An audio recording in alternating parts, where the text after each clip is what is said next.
হাসান বসরি রহমতুল্লাহি আলাইহির নাম শুনছেন না? একদিন এক মহিলা হযরত হাসান বসরি রহমতুল্লাহি আলাইহির দরবারে গেলেন, যায়া ডাক দিয়া কো, হুজুর আমার একটা কন্যা সন্তান ছিল, হুজুর আমার একটা মেয়ে ছিল, মেয়েটা হঠাৎ একদিন মারা গেছে, হুজুর আমার মেয়েটা মারা যাওয়ার পরে তারে জীবনের শেষ গোসল দিয়া বাজার থেকে কাফনের কাপড় কিনাইনা তারে কাফনের কাপড় পরাইয়া আতর গোলাপ ছিটাইয়া দিয়া পালঙ্গে শুয়াইয়া চারজনে চার কাঁধে করে তারে কবরস্থানে লয়া গেছে। হুজুর আমার এই মেয়েটাকে কবরে রাখা হয়েছে, কবরে রাখার পরে তারে খুব সুন্দর কইরা মাটি দিল, ধারি বিছাইলো, বাঁশের খাড়ি বিছাইলো, বাঁশের চাটি বিছাইলো, ধারি বিছাইলো, উপরে মোনার মন মাটি দিয়া এক জগ পানি ছিটাইয়া দিয়া সবাই দোয়া করে চলে আসলো। হুজুর আমার মেয়েটা মারা গেছে, বহুদিন হয়েছে, সবাই আমার মেয়েটাকে মাটি দিয়া বাড়ির দিক চলে আসলো। দিনের পর দিন চলে গেল, মাসের পর মাস চলে গেল, বছরের পর বছর চলে গেল।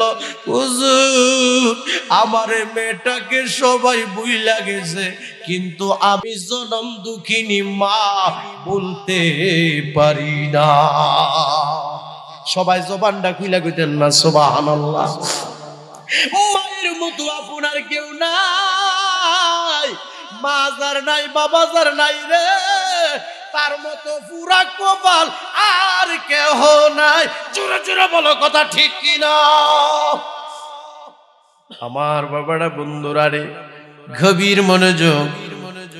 ওই মহিলাটা হযরত হাসান বসরি রহমতুল্লাহি আলাইহিকে বলতেছে, হুজুর আমার মেয়েটাকে সবাই ভুইলা গেছে, কিন্তু আমি মা বলতে পারি না।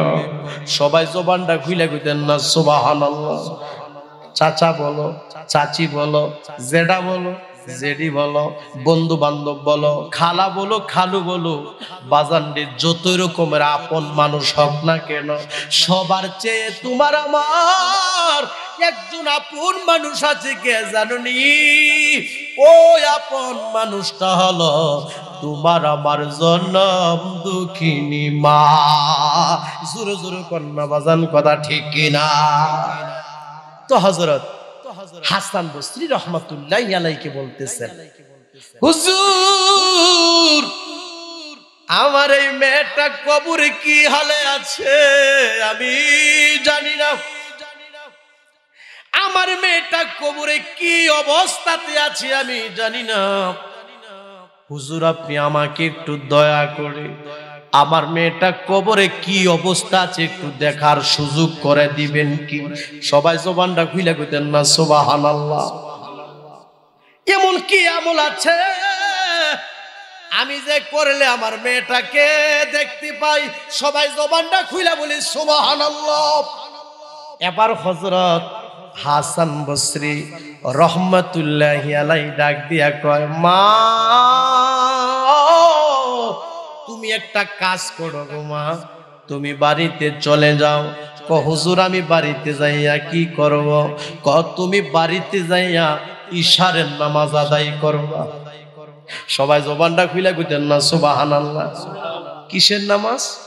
কথা কয় না, কিসের নামাজ? ইশারের নামাজ আদায় করবা। ক হুজুর ইশারের নামাজ যখন শেষ হয়ে যাবে তারপর আমি কি করব? কোমা গোমা তুমি 4 রাকাত নফল নামাজ পড়বা। বাজান কত রাকাত? 4 রাকাত নফল নামাজ পড়বা। প্রতি রাকাতে সূরা ফাতিহা একবার এবং সূরা তাকাসসুর পড়বা। এইভাবে গোমা তুমি 4 রাকাত নফল নামাজ পড়বা। ক হুজুর 4 রাকাত নফল নামাজ শেষ হয়ে গেলে তারপরে আমি কি করব? হুজুর ডাক দিয়া গো মা 4 রাকাত নফল নামাজ যখন শেষ হয়ে যাবে গো মা, তুমি খুব সুন্দরভাবে শুয়া যাইবা। হুজুর আমি শুয়ার পরে কি করব? যতক্ষণ পর্যন্ত তোমার চোখের মধ্যে ঘুম না আসবে গো, ততক্ষণ পর্যন্ত তুমি শুধু আমার নবীর মহব্বতে দুরূদ শরীফ পড়তে থাকবা। সবাই জবান খুলে বলুন সুবহানাল্লাহ। বাজান, আমি কিন্তু শেষ পর্যায়ে চলে আসছি, একটু মনোযোগ দেন। মহিলাটা হুজুরের কথা শুই না বাড়িতে গেছে, সুবহানাল্লাহ কন্যা। বাড়িতে যাইয়া তিনি ইশারের নামাজ পড়ছে। কি পড়ছে? একটু জোরে কোন, কিসের নামাজ? ইশারের নামাজ পড়ছে। তো ইশারের নামাজ যখন শেষ হয়েছে, তিনি 4 রাকাত নফল নামাজ পড়ছে। জোরে জোরে কন্যা সুবহানাল্লাহ। 4 রাকাত নফল নামাজ যখন শেষ হয়ে গেছে, মহিলাটা বাজান খুব সুন্দরভাবে শুয়া গেছে। শুয়ার পরে বাজান মহিলাটার চোখে ঘুম আসে না। মহিলাটা মেয়ের জন্য কাঁদে, মেয়েটাকে বলতে পারে না। মহিলাটা এবার শুয়ার পরে গো আমার নবীর মহব্বতে বেশি বেশি করে দুরূদ শরীফ পড়তেছে। সবাই জবানটা খুইলা কইতেন না সুবহানাল্লাহ। বাজান কি পড়তেছে? দুরূদ শরীফ। আমার নবীর মহব্বতে দুরূদ শরীফ পড়তে পড়তে এই মহিলাটা বাজান ঘুমায়া গেছে। কি করছে? ঘুমাই গেছে। বাজান রে নবীর মহব্বতে দুরূদ শরীফ পড়তে পড়তে ঘুমায়া গেছে।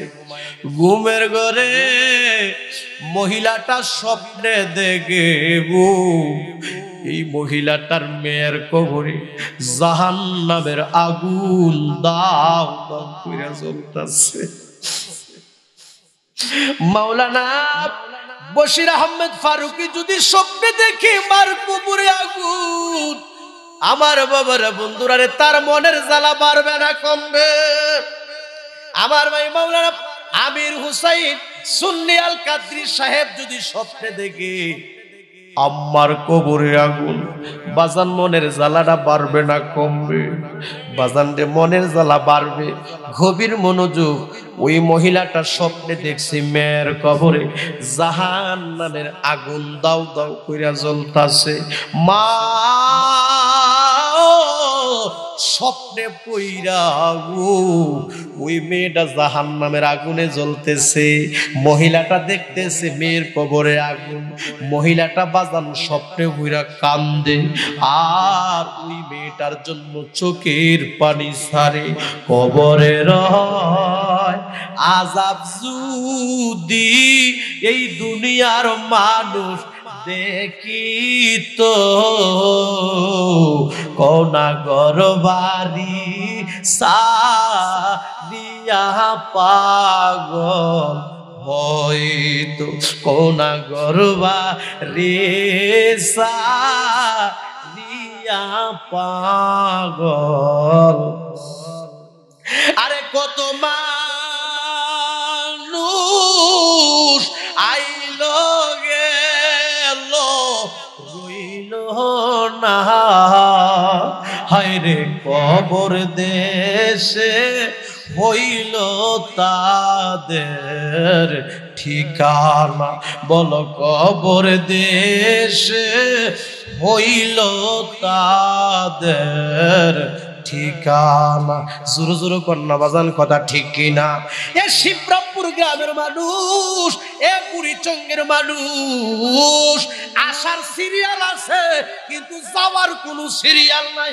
কেউ আগে কেউ পরে, যেতেই হবে ওই বাড়িতে, যেই বাড়িটার নাম হলো কবর।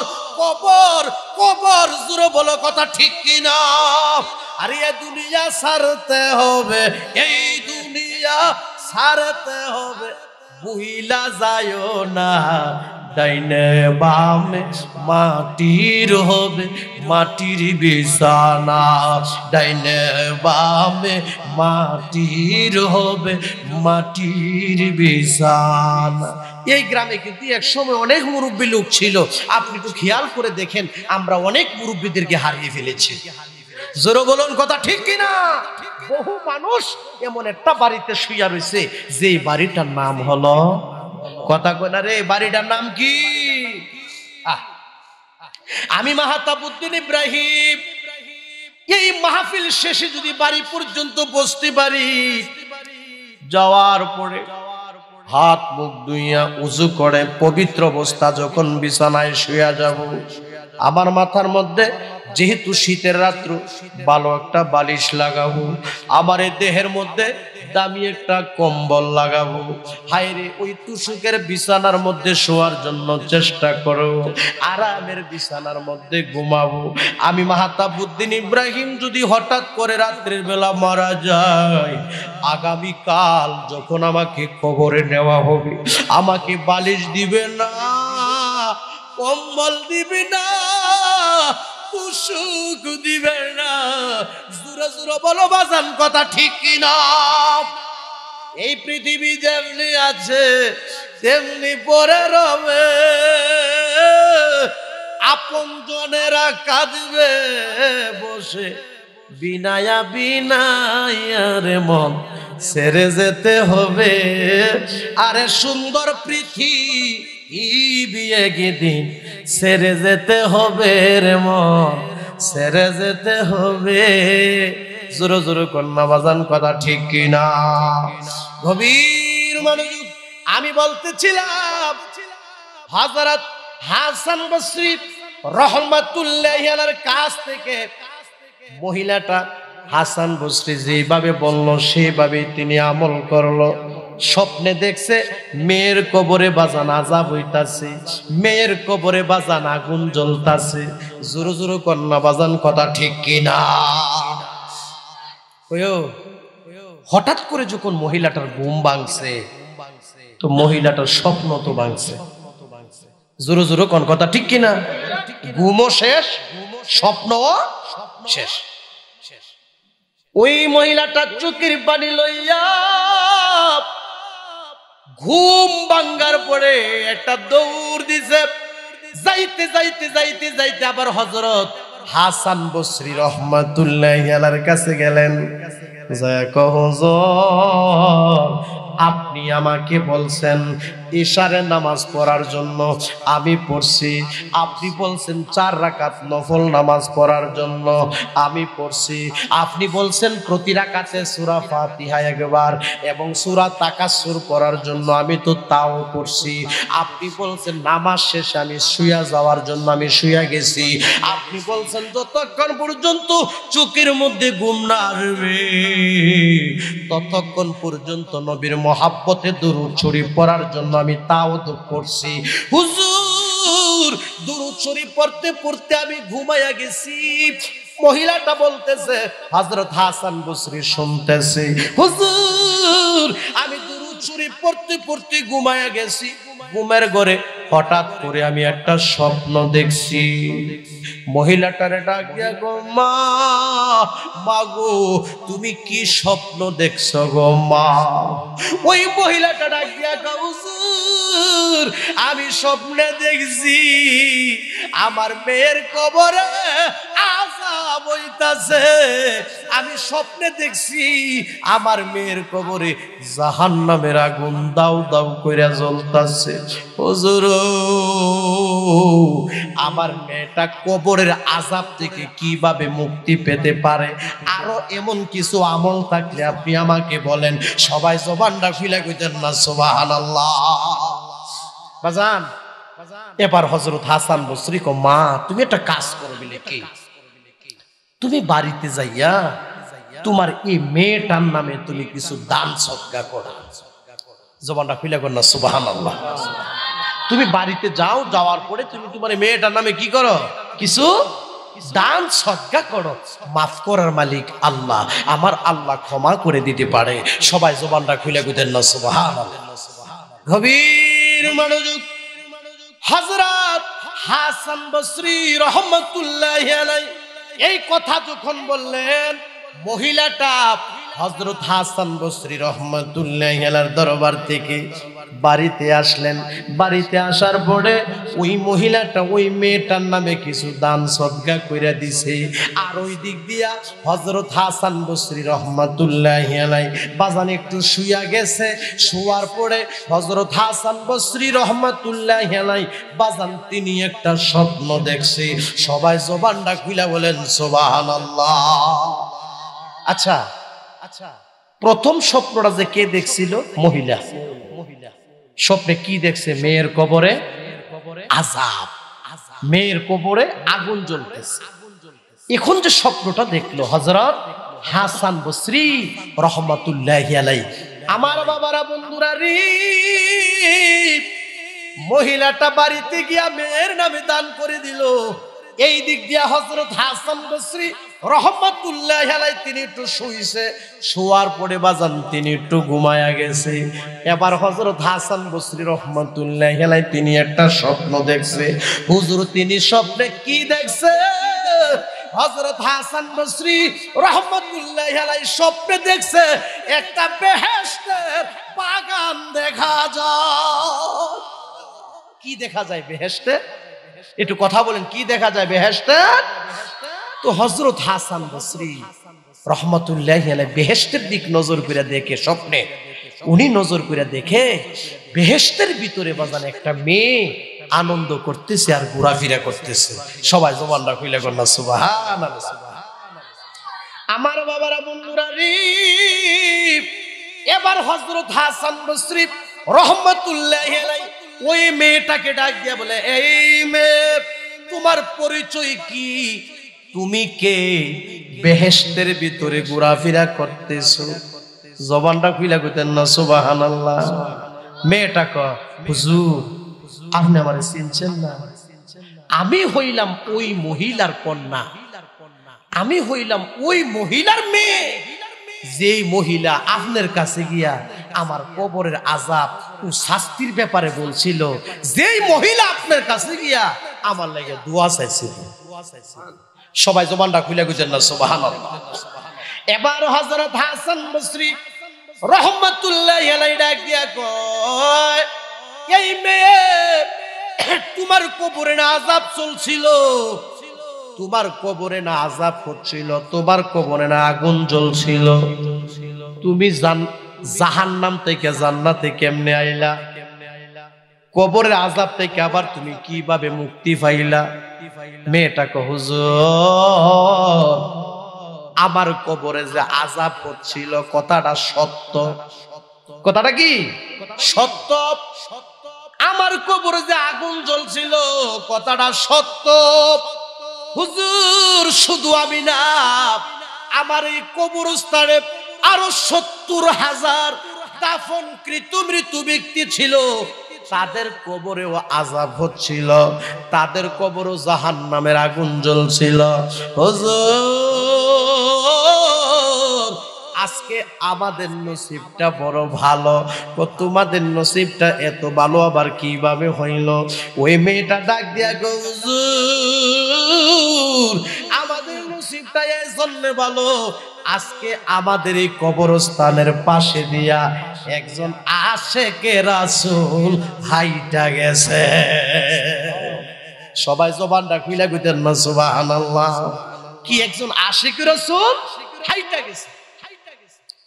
একজন আশিকে রাসূল হাইটা যাওয়ার সময় আমাদের এই কবরস্থানের পাশে দাঁড়াইয়া সে নবীর মোহাব্বতে দুরূদ শরীফ পড়ছে। আর এই দুরূদ শরীফ আমার আল্লাহ কবুল করেছে। আর এই দুরূদ শরীফের উসিলায় আমার আল্লাহ পাক রব্বুল আলামিন আমাদের কবরের আযাব মাফ কইরা দিয়া আল্লাহ আমাদেরকে জান্নাত দান করে দিয়েছে। সবাই জবানটা খুলে কইতেন না সুবহানাল্লাহ। এই মেয়েটা ডাক দিয়া কো, হুজুর শুধু আমি না, আমার কবরস্থানে আরো ৭০,০০০ দাফনকৃত মৃত ব্যক্তি ছিল, তাদেরকে সহ আমারে সহ আমার আল্লাহ মাফ কইরা দিয়া আমার আল্লাহ আমাদেরকে জান্নাত দান করে দিয়েছে। সবাই জবান খুলে বলি সুবহানাল্লাহ। তাহলে বোঝা গেল আশিক রাসূল কবরের পাশে দাঁড়াইয়া নবীর মহব্বতে দুরূদ শরীফ পড়ছে। যে নবীর মহব্বতে দুরূদ শরীফ পড়ছে ওই নবীর উম্মত কিন্তু আমরা। জোরে জোরে কন্যা কথা ঠিক কিনা? নবীর মহব্বতে দুরূদ শরীফ পড়ছে আর দুরূদ শরীফের উসিলায় আমার আল্লাহ তাদের কবরের আযাব মাফ কইরা দিয়া আমার আল্লাহ তাদেরকে জান্নাত দান কইরা দিছে। এই শিবরামপুর গ্রামের মানুষ, এ বুড়িচঙ্গের মানুষ, আমি আপনাদের কাছ থেকে জানতে চাই আজকের এই উরুস মাহফিলে, এই সালে সওয়াব মাহফিলে যে আপনারা বসে বসে নবীর মহব্বতে দুরূদ শরীফ পড়লেন, আপনারা যে বসে বসে নবীর মহব্বতে আপনারা কাঁদলেন, এই দুরূদ শরীফের উসিলায়, এই মাহফিলের উসিলায় আল্লাহ পাক রব্বুল আলামিন এই শিবরামপুর বুড়িচং এই এলাকার কবরস্থানের কবরের আযাব আমার আল্লাহ ক্ষমা করতে পারে কি পারে না? নারে তাকবীর, নারে রিসালাত, সুন্নি মহাসম্মেলন। সবাই জবানটা খুলে বলি আল্লাহু আকবার। সবাই জবান খুলে বলি ইয়া রাসূলুল্লাহ।